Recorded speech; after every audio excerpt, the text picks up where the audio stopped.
everybody.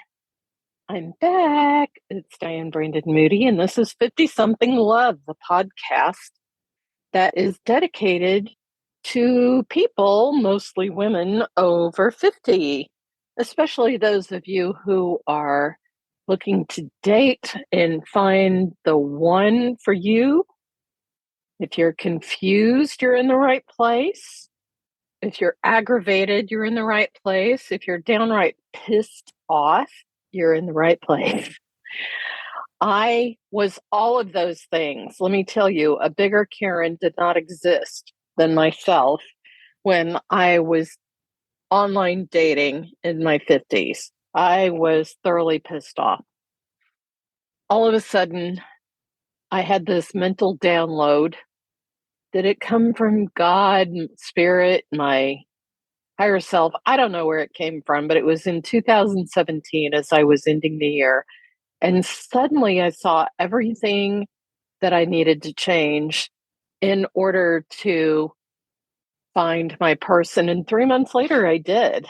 I found the guy that I would end up marrying 365 days after we met in person. Now, you may tell me it's not me, it's them. I get it. There was a lot of really bad, shitty behavior that was going on at the time. I'm not even going to go into it because it's not even worth it. But if you think you have it bad, sister, let me tell you, I know I had it bad too. I am 5'10". I am not a shrinking petunia. I never have been. I was heavier then than I am now. And believe me, it wasn't a fun road all the time. But here's the thing that I know for sure. You're not in control of them. Ever. Ever. If you're waiting on them to be the ones to change, sister, you're going to be waiting a long damn time. It is not going to happen. So all you can do is change the way that you react to it, change the way that you act, and make some different decisions along the way. Nobody ever wants to hear that, especially the people who are pissed off and are in your Karen space right now. I don't judge it. Like I said, I was the queen of Karens back in the day. So, but let me just tell you, that's a very disempowering place to be. It's a very disempowering place to be if you think you have to sit around and wait for the other person to make a change. Because you know what? They usually don't. They don't. They just stay the way they are and they just continue to piss you off. That's the way it works. And the more they piss you off, the angrier you get and your head wants to explode. And that doesn't do anybody any good now, does it? So let me just give you a few of my tips and tricks when it comes to online dating, because I know people will tell me it's so much worse now. I don't think so. I don't think it's that much different at all from what it was when I did it. And by the way, as some of you know, I met my husband on Craigslist. You tell me there's a bigger sewer, I want to know what it is, because that was a sewer. And still, my inner guidance told me to put in a personal ad on there, and I told it to shut up and go away, and it wouldn't. And so I did. And I crafted a really good profile ad, and I had 300 responses overnight. A lot of them were crap. A lot of them I did nothing but chuckle at and delete. They didn't make me mad this time. For whatever reason, it just didn't make me mad. I just thought they were sad and pathetic, and I laughed and I deleted them. I didn't argue with them. I didn't try to change them. I just laughed. And then there were some others that I thought, maybe these guys are a little interesting. They may be. And then I discovered they were married, or they were, just not suitable in so many different ways. Married was the big one. Or they weren't even interested in really finding anybody. They just wanted a pen pal or something. So anyway, but the last ones that I met, and I went out with not a lot, some of them, found that we weren't compatible either. And then the last one to ask me out was my now husband. So if I can meet somebody on Craigslist, people, you can do it on POF or Match or whatever. And I know they have a lot of scammers. I know this. I had a lot of scammers always. But here's the thing.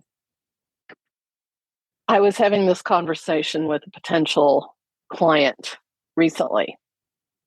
And this is very common of women in their 50s. And that is that we carry a little extra weight in places. Now, some of us carry a little bit, some of us carry a lot more, but we carry more. And we are so subconscious about it. We are so self-conscious, is what I meant to say, self-conscious about it. We're so hating on ourselves. And I have a theory that that's what men are picking up on. They're not picking up on your body shape as much as they're picking up on the fact that you just absolutely hate yourself. You hate the way you look. You don't like yourself. You're trying to hide. You hide behind inanimate objects. You stay home when you'd rather go out. Men pick up on that stuff. They may not even know they pick up on it, but they do. They pick up on it. And here's the other thing is when you are rejected, it's not personal. Now, I know you're going to argue with me and you're going to say, well, of course it's personal. He rejected me. He said I was too fat. He said I was too old. He said I was too ugly. He said whatever, because not all of them are charmers. He said all these things. And of course it's personal, but it's really not. It's really some guy who's looking for impossible, unattainable women. And you may be doing the same thing with men. Are you looking for Disney princess? I mean, really, are you? Are you looking for that guy who doesn't exist? Because let me tell you, people, this I know for sure. They fart. They do. This is something this is something that happens. They snore. Yep, that happens too. So you have to set yourself a realistic goal of what a real guy is versus a Disney prince. You still may find somebody who checks off most of your boxes, but are you looking for a real person? And when I say it's not personal, he may be believing some web guru telling him that, he deserves the woman who is incredibly beautiful and incredibly rich, and she's Julia Child in the kitchen and she's porn star in the bedroom. And you know what? Those women don't exist very often either. There are very few of them. And if they are, they're probably not going out with him. So he's looking for an unattainable goal. And it's not your fault if you're not it, because you're a real woman. You're not an unattainable goal.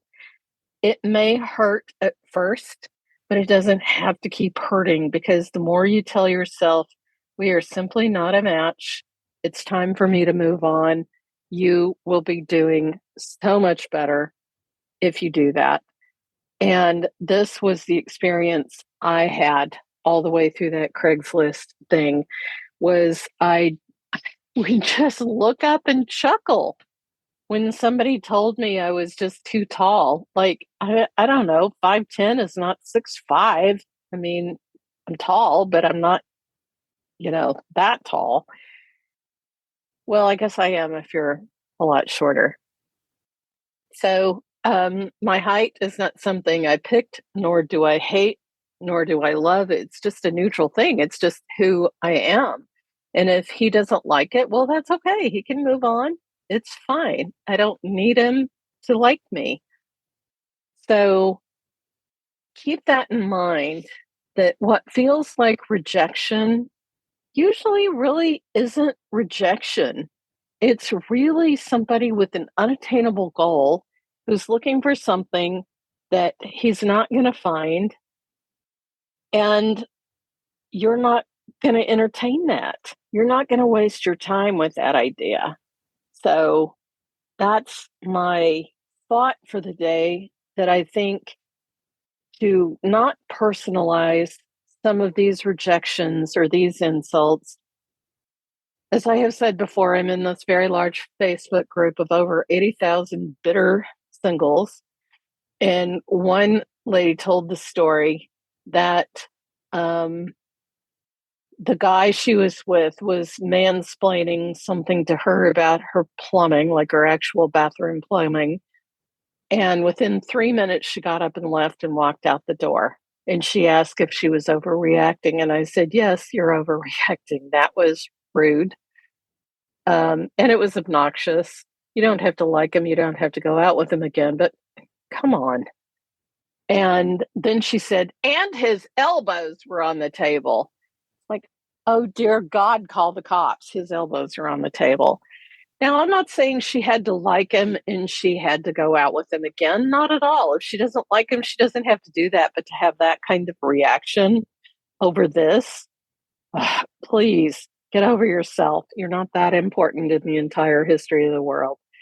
So, advice for this week: see what dating you can do without making it personal.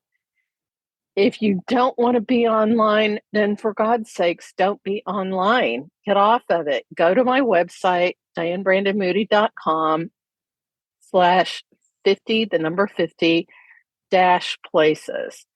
And you'll find 50 places where you can meet people in real life.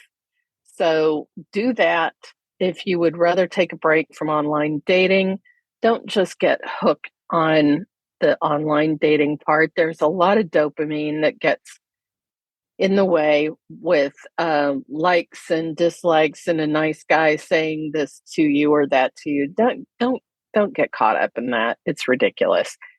It does widen your pool, and I'm a fan of it because that's how I met Kenneth. But you don't have to do it that way. So meet in person, and you have to do it more than once. You can't just go to Starbucks at Smile and somebody once and think, well, it didn't work. That didn't work. So I'm not going to do anything else.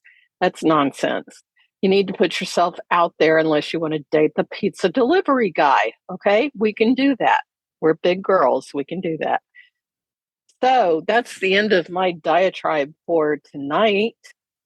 Please go to dianebrandonmoody.com and take a look around.